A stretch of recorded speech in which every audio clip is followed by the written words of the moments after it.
Assalamu alaikum wa rahmatullahi ta'ala wa barakatuh, amis téléspectateurs d'Al Mouridiyyah TV, bonjour et bienvenue sur votre matinale As-Sabah.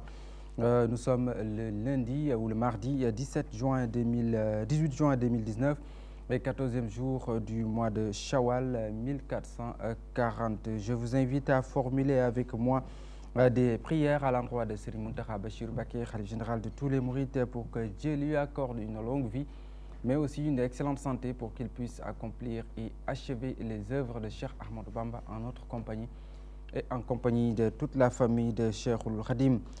Nous sommes ce matin avec Serigne Mourtala Sey et Serigne Mohamed Lamine Diouf.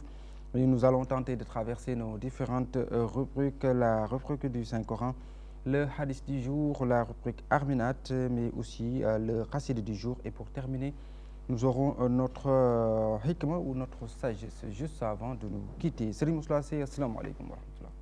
Wa alaikum salam wa rahmatullahi ta'ala wa barakatuh. Bonjour. Bonjour à Serigne Mohamed Diouf. Et bonjour également à tous les téléspectateurs de Al Mouridiyyah TV, aux internautes, aux auditeurs, à tous nous disons bonjour. Et nous leur souhaitons une excellente journée et prions pour le khalife général de Mouride, Cheikh Mountakha Mbacké, pour que Dieu lui accorde une longue vie et une santé de fer. Et surtout, que toutes ces entreprises au service de Cheikh Ahmadou Bamba arrivent à bon port. Amin. Serigne Mourtala Sey, Serigne Mohamed Lamine Diouf, salam alaikum.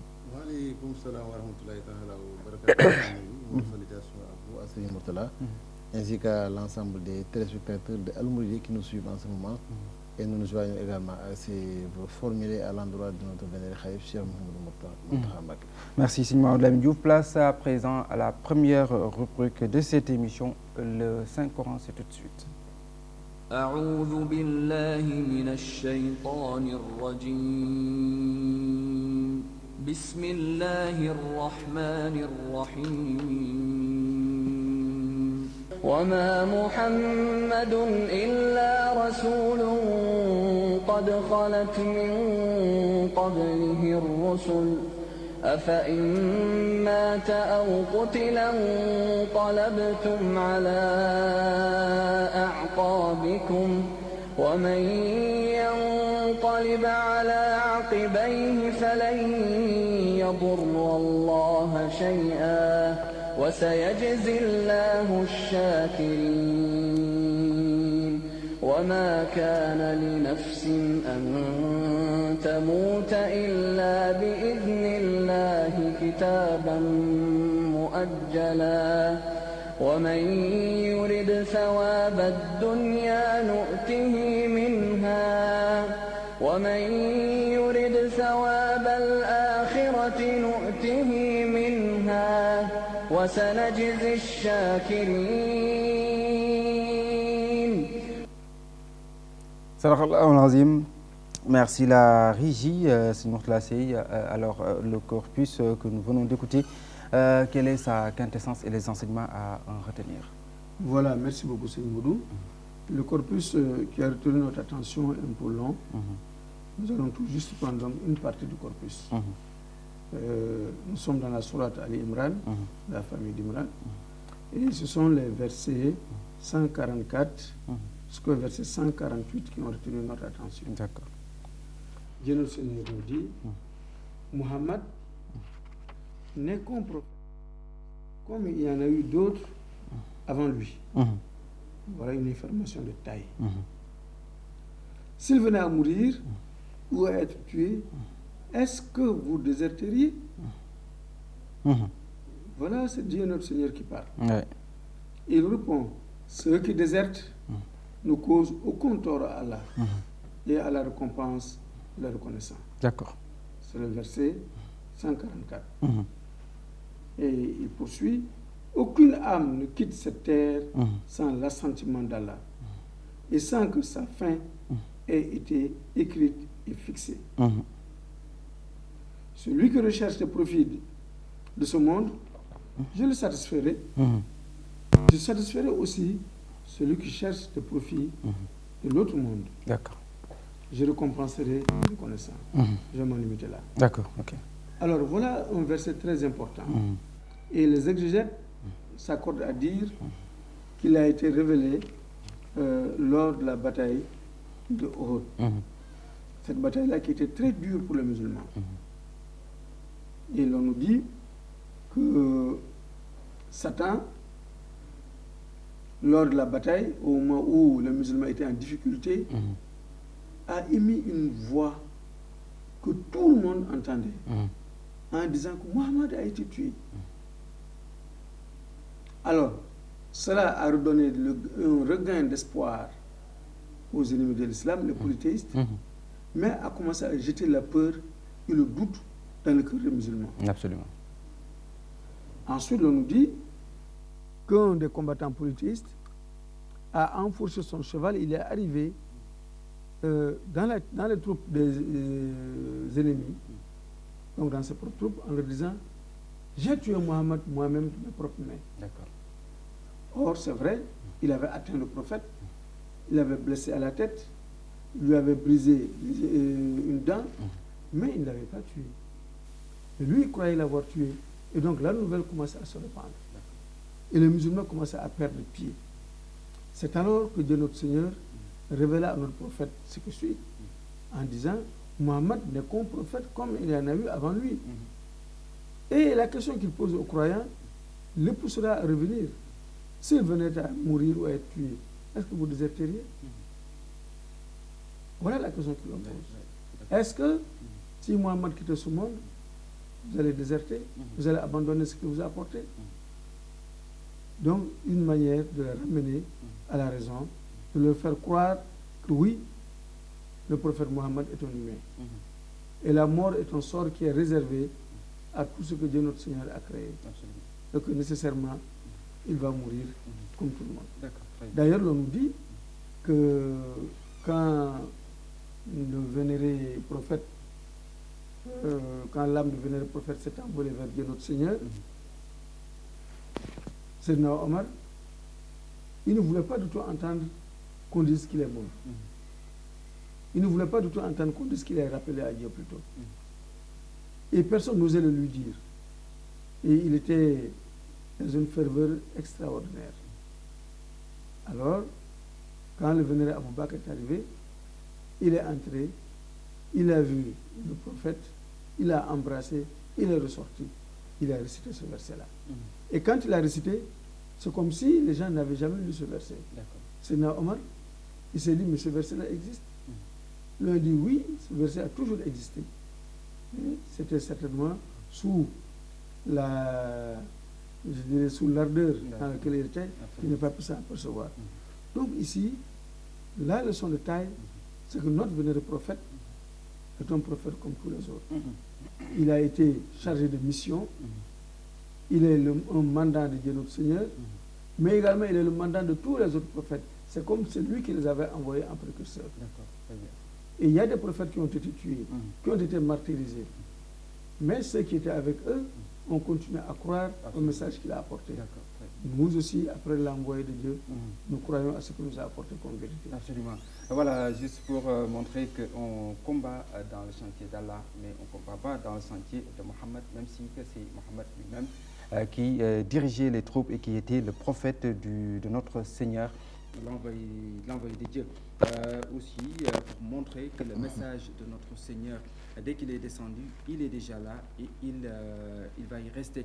Le prophète n'est plus là, mais il y a eu des successeurs, comme on peut l'appeler ici, donc qui ont eu à continuer le message. Ici aussi, c'est comme si que, Dieu nous dit que même si vous ne voyez plus Mohammed, continuez à combattre dans le sentier d'Allah. Et donc, c'est comme ça que ça va se perpétuer jusqu'à la fin des temps. Voilà, c'est important, Simoudou. On voit dans ce verset, avec les circonstances de sa révélation, une rumeur qui a commencé à jeter un peu la peur dans le cœur des musulmans et qui a commencé littéralement à créer une démobilisation en plein combat. Ils n'ont jamais imaginé que l'envoyé de Dieu pourrait être atteint en plein combat. Et lorsque Ibn Khamia a donné la nouvelle, cela a eu un effet important sur la morale de ces musulmans. Mais après quelques instants, on a vu l'envoyé de Dieu, Ka'b ibn Malik l'a reconnu et a crié fort, réjouissez musulmans, l'envoyé de Dieu n'a pas été atteint. D'accord. Et l'envoyé de Dieu lui demanda de se taire pour ne pas être localisé. Et c'est une situation très dure qui préparait, si on peut le dire, l'après-prophète et surtout son retour à son Seigneur. D'accord. En ce moment, le Coran est venu pour le préparer. Si jamais l'envoyé de Dieu était retourné à son Seigneur, dans ces conditions, il y aurait sûrement des difficultés pour le comprendre. Mais notre Seigneur a déjà créé une situation similaire pour voir et tester leur réaction et leur demander maintenant l'attitude à adopter une fois que cette réalité sera réelle. D'accord. Et Sayyidatuna Aïcha a dit que l'envoyé de Dieu, paix salut sur lui, lorsqu'il a été rappelé à son Seigneur et que Sayyidina Abu Bakr est venu et a foncé directement vers la résidence, il a vu l'envoyé de Dieu dans cet état, l'a embrassé et a prononcé ces paroles. La mort ne survient qu'une fois. Et cette fois-ci, c'est la mort réelle. Et c'est en ce moment qu'il est sorti pour parler avec les compagnons. Et lorsque beaucoup étaient dans le désarroi, il a récité ce verset. Et cela leur a donné un rappel important. Et plusieurs d'entre eux ont commencé à réciter ce verset. On a vu également l'envoyé de Dieu qui, partout dans ses enseignements, savait qu'il ne serait pas éternellement sur cette terre. Et il a préparé les compagnons sur l'essentiel. Et certains étaient déjà dans cet état. D'accord. Parce qu'il y avait beaucoup de blessés dans la bataille de Uhud. Et quelqu'un qui gisait par terre avec le sang qui coulait à flot. Et quelqu'un, un des musulmans lui a posé cette question. Croyez-vous sincèrement que l'envoyé de Dieu a été atteint? Il lui dit, et après? Il a déjà délivré son message. L'essentiel de ce que son Seigneur lui a dit de dire aux créatures, il l'a déjà fait. Vous qui êtes encore en vie, continuez à combattre pour défendre votre religion. Donc c'est un message très clair. Et cela a renforcé la foi des musulmans. Et d'ailleurs, dans les derniers moments de l'envoyé de Dieu, surtout avec son dernier pèlerinage, il s'est préparé à ce départ. Et vers la fin de sa vie, il a dit aux compagnons, quand il était dans la maladie,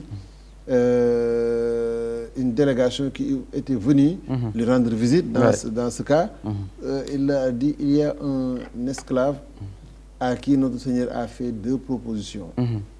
Rester sur cette terre et venir auprès de lui. Mais celui-ci a choisi d'être avec son Seigneur. Et c'était des paraboles que les compagnons ont pu décortiquer et comprendre après le rappel à Dieu de l'envoyé de Dieu, avec des mises en garde. Ne retournez pas à vos idoles une fois que je ne serai plus de ce monde. Ne continuez pas à répandre l'injustice. Donc on voit que c'est un verset important qui a eu à préparer les compagnons pour affronter et prendre des responsabilités lorsque l'envoyé de Dieu ne serait plus de ce monde. Tout à fait. L'on se rappelle aussi de cette célèbre phrase de Sayyidina Abu Bakr qui disait « Man kana ya'budu Muhammad fa inna Muhammad qad mat. Wa man kana ya'budu Allah fa inna Allah hayyun la yamut » Celui qui était là pour adorer Mohammed, Mohammed est parti. Mais celui qui était là pour adorer notre Seigneur est Seigneur et éternel et il est toujours là. Nous allons à présent passer à notre deuxième rubrique de cette émission, le hadith du jour. C'est tout de suite.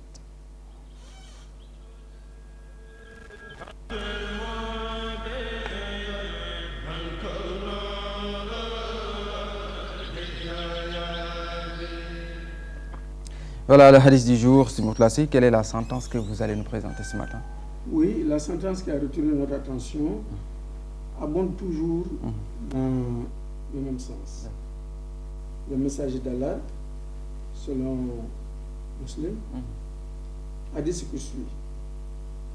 Allah ne m'a point envoyé aux gens pour leur rendre la vie difficile ou pour souhaiter leur perte. Non. Allah m'a plutôt envoyé en tant qu'enseignant, important, il m'a plutôt envoyé en tant qu'enseignant et pour rendre la vie facile aux gens. La mission du prophète se précise davantage à travers ces versets. Notre prophète, tout ce qu'il nous recommande, c'est pour notre bien, c'est pour notre avantage, ici-bas et dans l'au-delà. Et l'image qu'on pourrait donner, c'est un petit enfant qui ne sait absolument rien du tout, qui apprend à marcher, ou même qui va à quatre pattes. Quelquefois, il peut ramper, aller vers le feu. Quelquefois, il peut vouloir prendre des braises ardentes. Mais, quand quelqu'un, un homme plus âgé, vient l'en empêcher, il pleure, il crie. Pourquoi? Parce qu'il voulait prendre cet objet-là, c'était son désir. Et pourtant, c'était des braises ardentes. S'il touchait à ces objets-là, il allait crier davantage. Mais il ne sait pas. Donc, notre prophète, il est venu nous apporter la bonne nouvelle, nous annoncer la bonne nouvelle, en nous disant, voilà le chemin. Si vous l'adoptez, vous serez heureux ici-bas et heureux dans l'au-delà. D'accord. Je vois aussi dans la sentence qu'il n'a pas dit et vous rendre la religion facile, mais il a dit vous rendre la vie facile. Oui, la vie facile. Pourquoi? Parce que Dieu notre Seigneur, quand il a créé l'homme sur terre, il nous a apporté l'islam. L'islam, c'est un mode de vie. L'islam, ce n'est pas seulement comment prier, comment jeûner, mais l'islam constitue un mode de vie. Et ce mode de vie-là, agréé par Dieu notre Seigneur, c'est notre prophète qui nous l'a apporté pour rendre cela plus facile. Il y a des rapports sociaux, des rapports humains, qui pourraient être très compliqués. Mais le prophète, Dieu nous apprend ce que Dieu a choisi pour nous et comment faire cela. Car Dieu a dit, ce que le prophète vous apporte, prenez-le. Et ce que vous interdit, il faut vous en abstenir. Donc, il est venu pour nous rendre cette vie-là aisée, cette vie facile. Il a conformé, surtout, à ce qui nous permet d'avoir le salut ici-bas et le salut dans le pays. Absolument. Donc, voilà notre prophète. C'est un prophète de miséricorde. C'est un prophète plein de compassion. C'est un prophète qui est écœuré de nous voir aller dans un chemin qui n'est pas bon pour nous. Il fait tout pour nous en empêcher. Mais nous sommes têtus et nous voulons à tout prix aller vers ce chemin-là. Tout à fait, tout à fait. Pour cela donc, sa miséricorde est telle qu'il est écœuré de voir cela. D'accord, très bien. Un enseignant, un berger également, qui a eu à conduire donc, ses troupeaux il y a 1400 ans. Le prophète est déjà parti, mais ses leçons restent toujours, ils sont toujours transmis. Qu'est-ce qui fait cette perpétuité du message? D'abord, il y a, si on peut dire, un lien indéfectible entre ce messager et le message en tant que tel.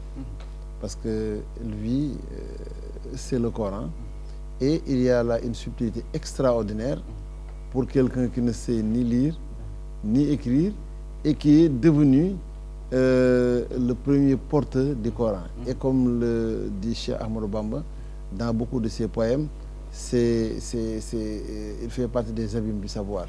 Il le désigne comme Madinatul Hilm, comme si toute la science que notre Seigneur a révélée était un seul pays. Lui, c'est un pays. Certains ont hérité de territoires, d'autres de maisons, d'autres de rues, mais le pays de la science en tant que tel, c'est l'envoi du GPS de celui. Et maintenant, ce message important, il a eu à le vivre étape par étape. C'est pourquoi toutes les situations, tous les versets du Saint-Coran ont été des expériences qu'il a vécues avant que cela ne soit transcrit et révélé sous forme de versets.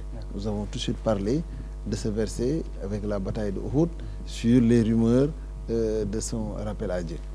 Et maintenant, une fois que ce message est terminé, il nous l'a transmis dans un livre qui s'appelle le Coran, avec une garantie sûre.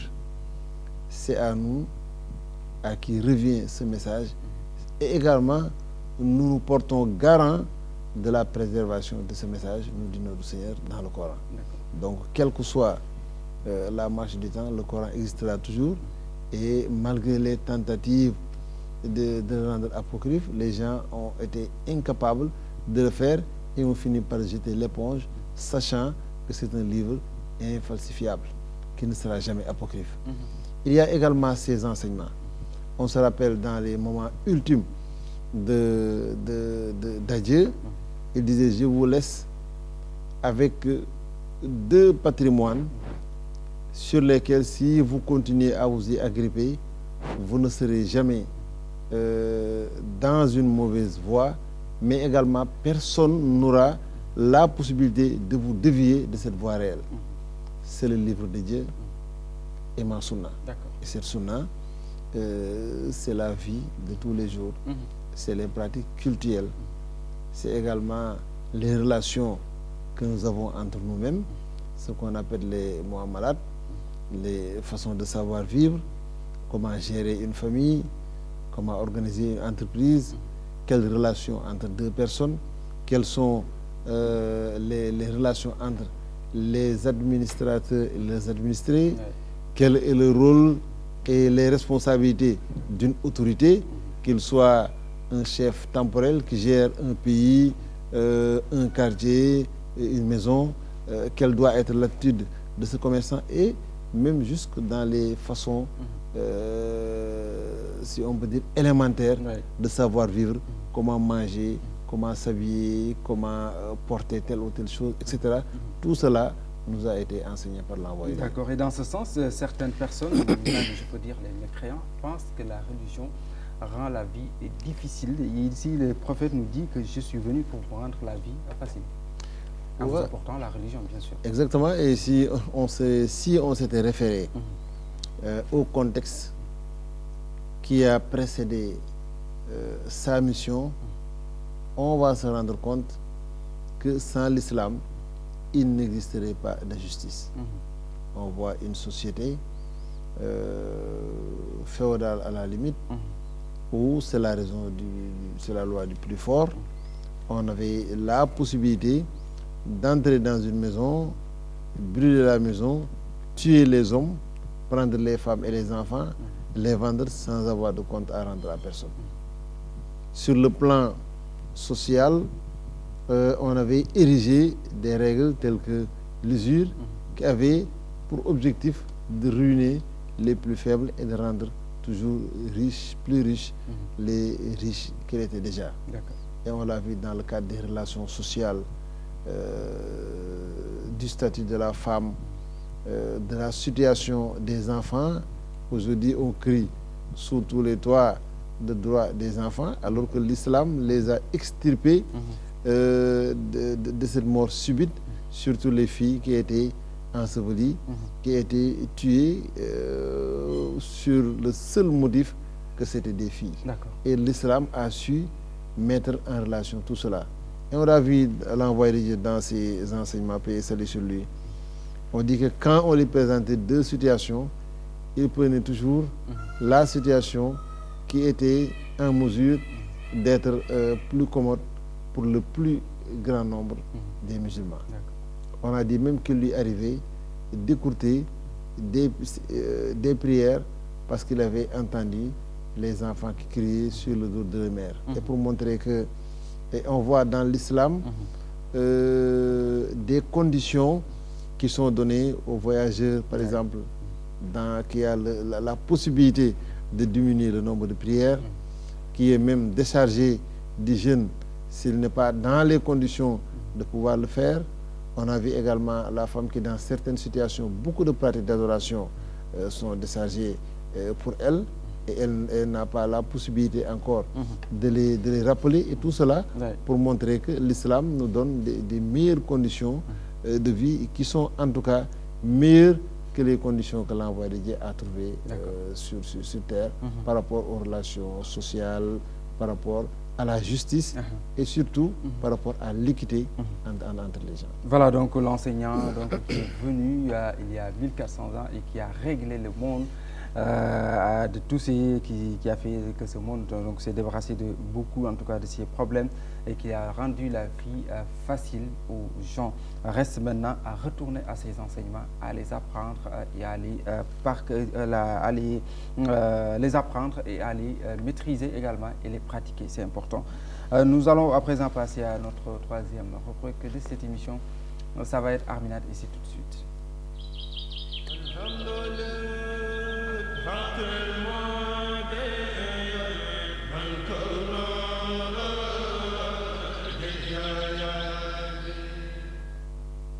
Arminat de ce matin nous conduit à quelle année de l'histoire, c'est placé? Oui, nous allons aller encore un peu loin dans l'histoire. Nous allons aller jusqu'au 18 juin 1815. Une bataille très célèbre que Victor Hugo reprend dans Hernani et que les Français connaissent très bien. Il s'agit de Waterloo.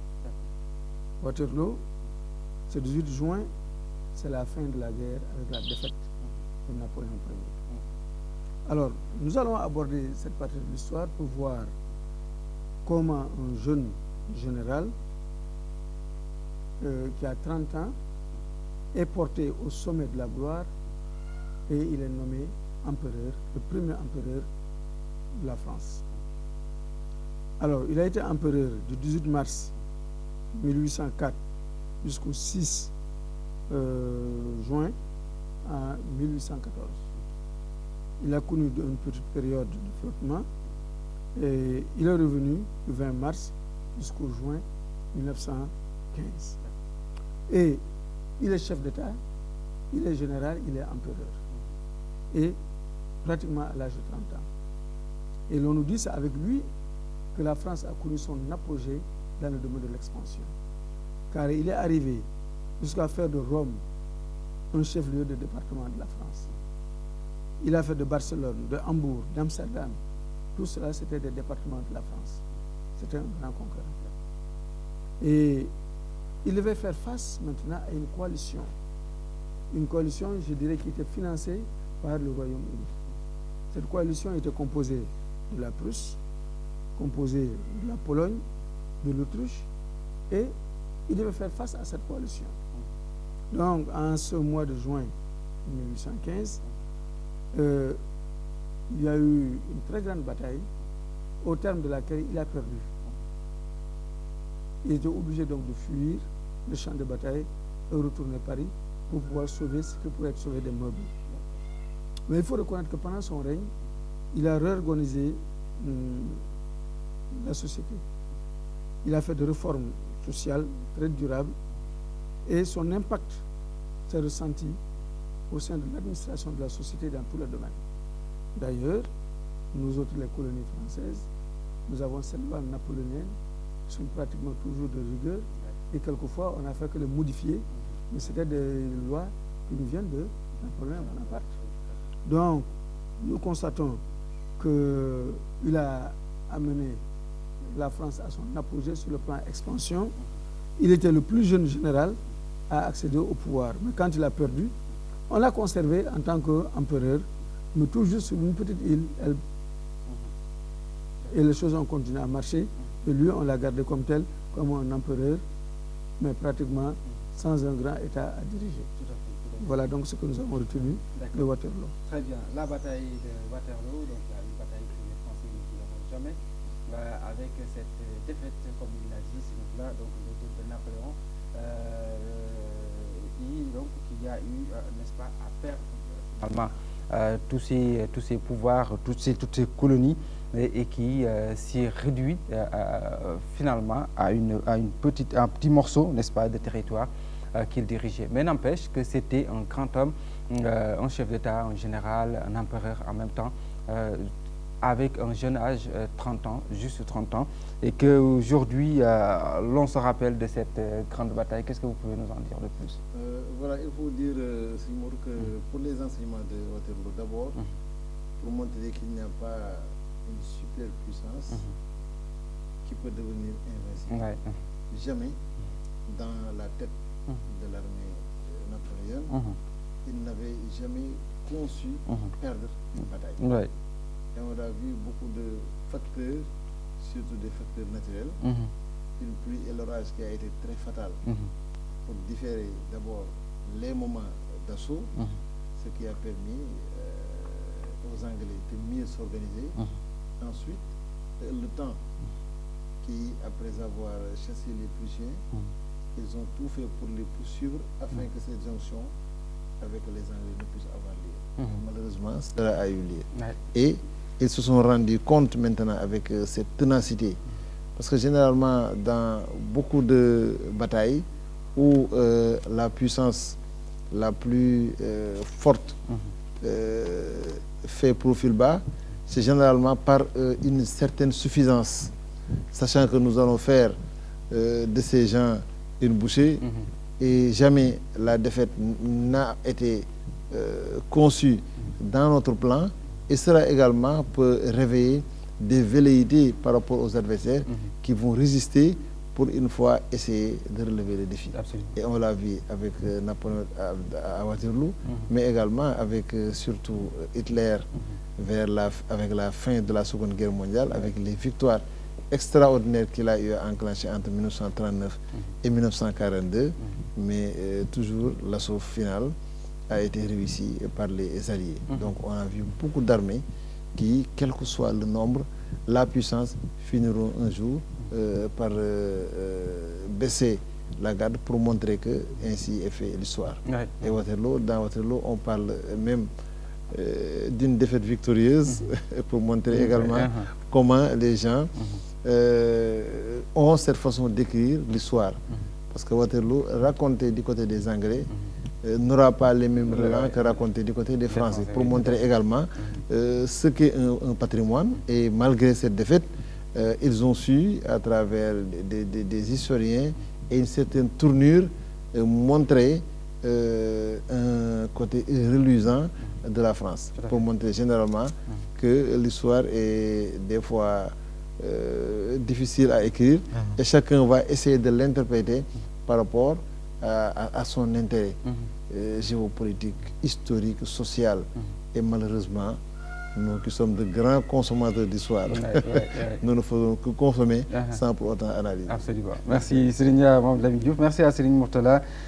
Oui, vous voulez ajouter quelque chose? Serigne Mamadou Lamine a dit quelque chose de très important. Oui, tout à fait. Regardez, nous, notre histoire, nous autres Africains, mais c'est des histoires écrites par, je dirais, nos adversaires ou nos ennemis. Oui, tout à fait. Ceux-là qui nous ont colonisés, ceux-là qui nous ont agressés, ceux-là qui nous ont opprimés, c'est eux qui viennent réécrire l'histoire sur nous. Ici, ils vont nous présenter tous nos résistants, mais sous des jours très défavorables. Et je dirais, cette première élite intellectuelle qui a été à l'école française, formatée selon les idéologies du dominant et de l'oppresseur, mais dans un premier temps, ils n'ont fait que véhiculer ces mêmes idées-là. Il nous appartient donc à nous autres de réécrire notre histoire. Absolument, absolument. Et réécrire cette histoire, j'ai dit, il faut repartir encore à la base pour comprendre la véritable carrure, la dimension des personnes en cause, des personnes dont on parle, mais également le véritable récit des événements qui ont eu lieu. Car l'administration coloniale française ne dira jamais, jamais, jamais des choses qui terniront à jamais l'image de la France. Tout à fait. Mais plutôt, on jettera le discrédit sur nos vaillants combattants. Si vous voyez la description qu'on fait de Samori Touré, vous vous dites, mais est-ce que c'était un patriote? Si vous voyez la description qu'on peut faire de notre résistant, mais et actuellement, qu'est-ce qu'il tente de dire? Quand on présente l'histoire de Cheikh Ahmadou Bamba, on parle d'une résistance passive. Si c'est nous qui écrivons notre histoire, est-ce que nous dirions que c'est une résistance passive? Absolument pas. Si nous savons ce que Cheikh Ahmadou Bamba a dit, a écrit, si nous savons les réponses qu'il a apportées à l'administrateur colonial, si nous savons sa volonté farouche de se conformer à Dieu notre Seigneur, sans pour autant verser dans la compromission avec cette administration coloniale, l'on saurait qu'il n'a jamais été passif. Tout à fait, tout à fait.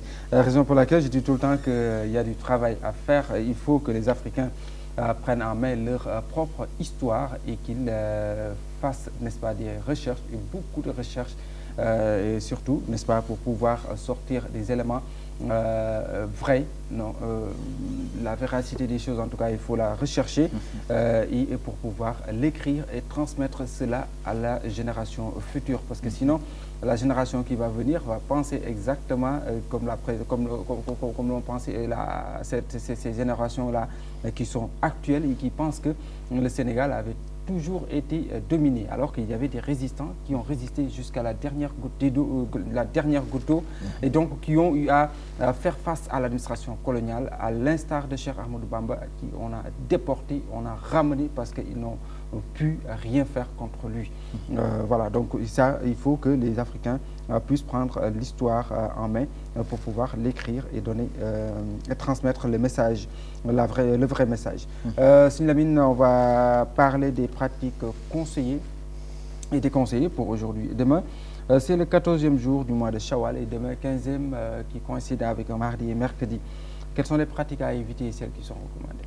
Voilà, pour un 14e, un mardi, les pratiques qui sont déconseillées, nous avons deux principalement, ou trois, se raser, se laver et traîner quelque chose pour la première fois. Voilà, ce sont les trois pratiques qui sont déconseillées pour la journée du mardi.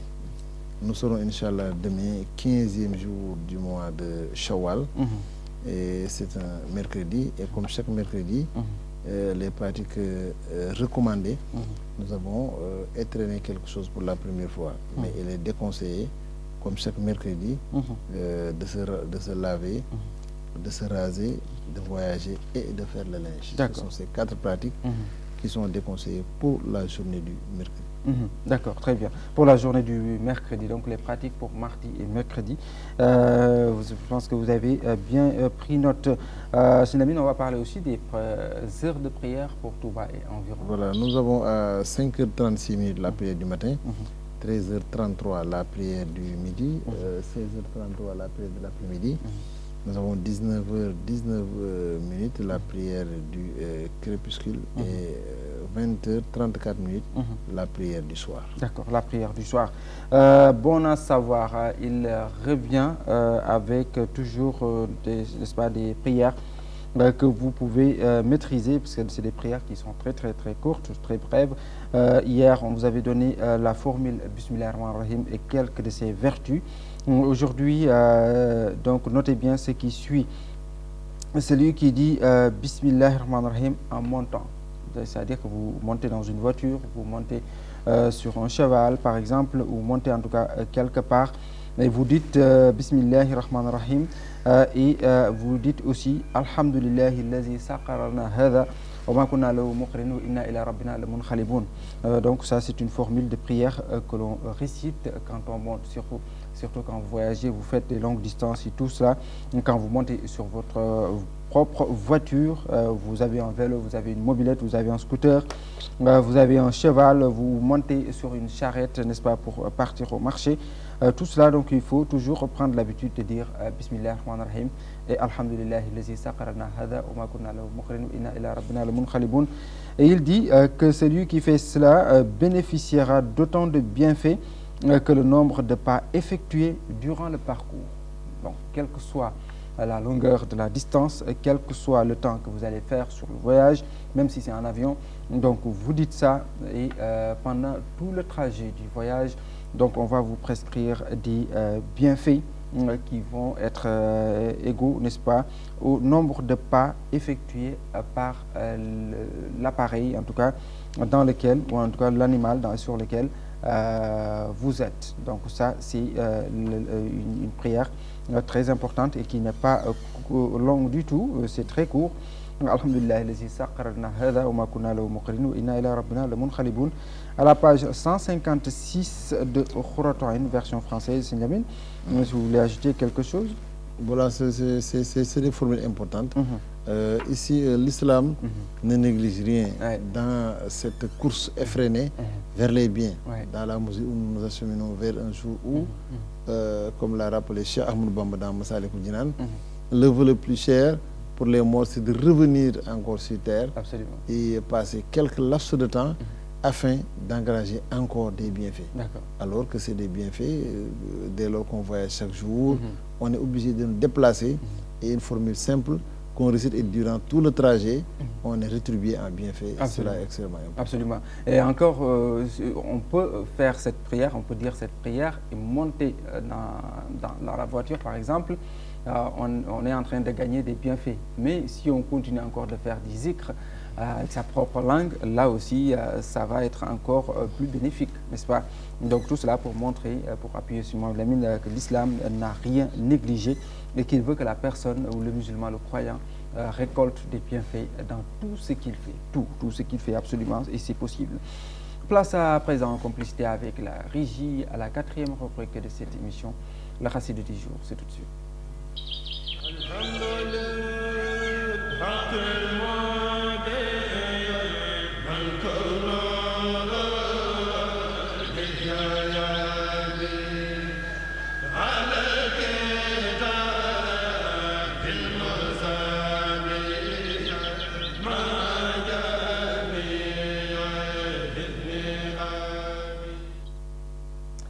Voilà le Khassida du jour, Serigne Mourtala Seye. On était dans Ilhamul Wudud. Quel est le passage que nous allons visiter ce matin? Oui, Ilhamul Wudud, un poème écrit par Cheikh Ahmadou Bamba, dans lequel il donne des recommandations, des conseils à son disciple du nom de Mahmoud. Et c'est un genre épistolaire qui en réalité ne s'adresse pas seulement à Mahmoud, mais s'adresse à tout musulman. Et c'est un poème de 100 vers dans lequel Cheikh Ahmadou Bamba donne des conseils, des recommandations à quelqu'un qui aspire à Dieu notre Seigneur, à quelqu'un qui voudrait obtenir l'agrément de Dieu notre Seigneur. Il avait demandé d'éviter les penchants pour le sommeil. Il avait demandé également d'éviter de manger à l'excès. Il avait demandé de ne pas être loquace, de perdre tout son temps en vain bavardage. Et donc, il continue dans cette perspective, surtout le fait de maîtriser sa langue et ne pas dire des choses inconvenables. Il lui dit, retiens donc ta langue cloîtrée dans ta bouche et persévère en tout temps dans la pratique du silence. Et ainsi, tu accéderas à l'éminence. Si véritablement tu aspires à rassembler les bienfaits, préserver dans la crainte, persévère dans la crainte révérentielle de Dieu et à te départir des vices. Si vraiment tu veux faire partie de ce plérum, si vraiment tu veux avoir un rang très élevé auprès de Dieu, il faut persévérer dans la crainte de Dieu. Tout ce que tu vas avoir comme bienfait, il faut rechercher cela à travers la crainte révérentielle. La fin ne doit pas justifier les moyens. Non. Le seul moyen qui t'est permis, c'est la crainte révérentielle de Dieu. Il poursuit toujours en disant, il faut éviter, il faut te départir des vices. Il commence à citer, tels que l'orgueil, l'envie, l'ostentation, la haine, l'avarice, l'animosité. Voilà, ce sont des péchés graves. C'est des péchés graves car l'orgueil, c'est ce qui avait chassé Iblis du paradis. L'envie, quand un musulman a un bienfait qui provient de Dieu notre Seigneur, cette envie que vous nourrissez envers lui, si vous ne prenez garde, va se transformer en jalousie. Et vous allez chercher à le nuire, ou vous allez prier pour qu'il perde ses biens. Donc, c'est également un péché extrêmement grave. D'accord. Il a parlé d'envie, il a parlé d'orgueil, mais il a parlé également d'ostentation. Il faut agir pour la seule face de Dieu notre Seigneur. Mais malheureusement, on peut agir pour être vu par les gens. On peut agir pour que les gens nous entendent. On peut agir pour autre chose. Mais ce n'est pas pour la seule face d'Allah. Et il nous demande d'éviter cela. Il nous demande d'éviter la haine, l'avarice, l'animosité. L'animosité qui pousse à la cruauté. Il dit, à l'instar d'autres tares, comme il poursuit, l'hypocrisie, le penchant du cœur pour les artifices et la diversion. Pratique une patience ferme face aux tentations et demeure endurant durant l'adoration de ton Seigneur. Ainsi, tu atteindras ton but. D'accord. Donc, on ne peut atteindre son but en ayant ce défaut-là. Et c'est le péché grave que le Cheikh nous cite ici. Ouais. Vous voyez ces deux vers sont des condensés de sentences prophétiques. Absolument. Pour chaque défaut, il y a 1 à 10 qui parlent de cela. Et le Cheikh, lui, il nous fait un condensé pour nous permettre de mieux comprendre, de mieux avancer. D'accord, très bien. Donc cela ressort également la dextérité du Khalif. Absolument. Et du Cheikh. Du Cheikh. Voilà, merci Serigne Mohamed Mourtala Seye. Encore des recommandations du Cheikh qui s'adresse à Serigne Mahmoud Béguéré, mais qui s'adresse à tous les musulmans. Je ne dis pas à tous les mourides, mais à tous les musulmans, à toute la communauté du prophète paix et salut sur lui, parce que le prophète lui-même avait donné ces mêmes recommandations avant de partir. Il a dit, Serigne Mourtala Seye, et le Cheikh vient réitérer ces paroles dans un poème. C'est important, Simoudou. Et là, nous avons deux parties. Ce qui résume l'enseignement de Cheikh Ahmadou Bamba, qui nous avait dit que sachez que la religion se divise en deux parties. Il y a les recommandations et les interdits. Mais suivre les recommandations est 10 fois plus facile que de s'abstenir des interdits. Et là, nous avons vu, en termes de recommandations, il a parlé du silence. Et nous l'avions évoqué ces jours. Il a parlé de la crainte révérentielle de Dieu, qui sont des recommandations que le musulman doit avoir dans son comportement. Mais ici, il nous demande de nous départir des vices. Et il commence à énumérer tout un chapelet. Il parle de l'orgueil, de l'envie, de la haine, de l'animosité, de l'hypocrisie et surtout de l'amour des artifices qui sont résumés en un seul mot, des tentations.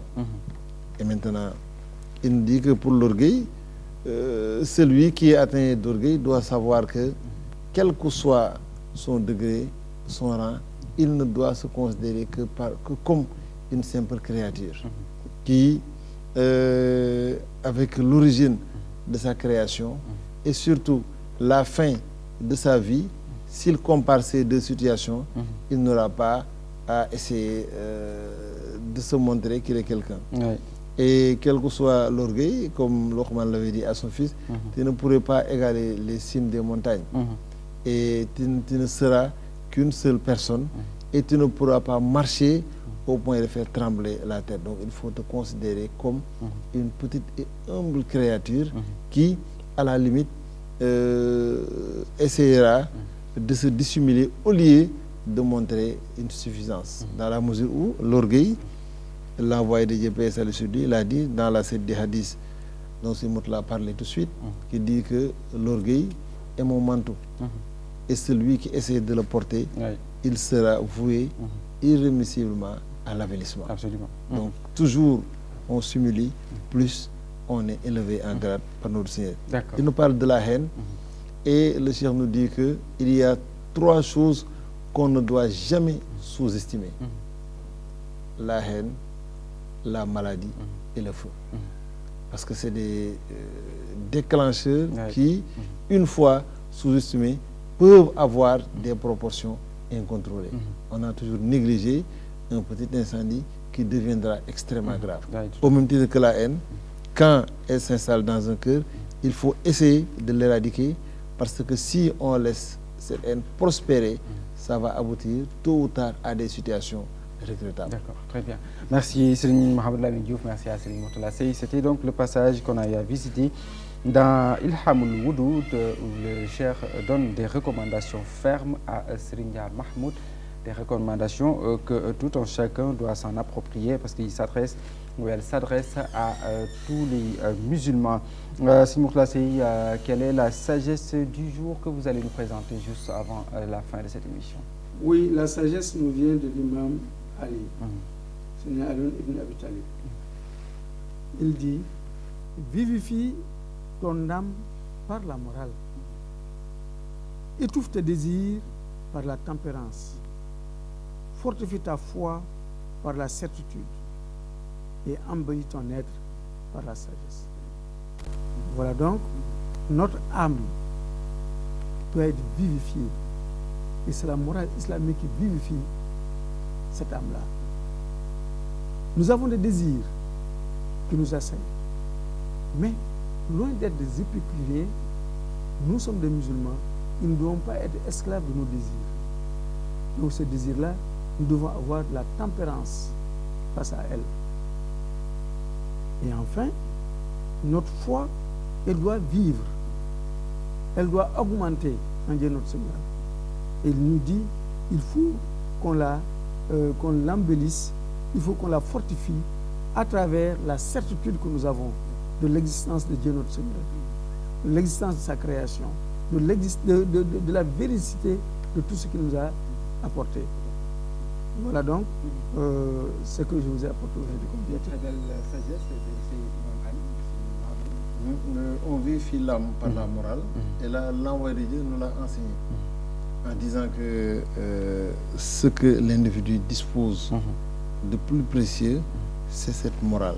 Et cette morale, c'est ce caractère important par lequel lui-même, il dit qu'il a été supérieur à toutes les créatures grâce à cette morale. Cheikh Ahmadou Bamba nous parle de quelqu'un dont la moralité, la qualité est au-dessus de toutes les créatures. Donc c'est par cette morale, et plus on s'approche de cette morale, plus on est meilleur par rapport aux autres. Et ceux qui sont les meilleurs de caractère, et cette morale ne fait que renvoyer à ce caractère connu sous un terme générique mais très chargé, makarim al-akhlaq, c'est-à-dire les vertus éminentes que le musulman doit se parer. Merci Serigne Mourtala Sey, il était notre invité de ce matin. Merci à Sima Lamine Diouf qui nous accompagnait, notre chroniqueur. Merci à toute l'équipe technique. Je vous retrouve dans quelques instants. Ce sera pour la version Wolof de Asaba. Et je vous dis assalamu alaikum wa rahmatullah.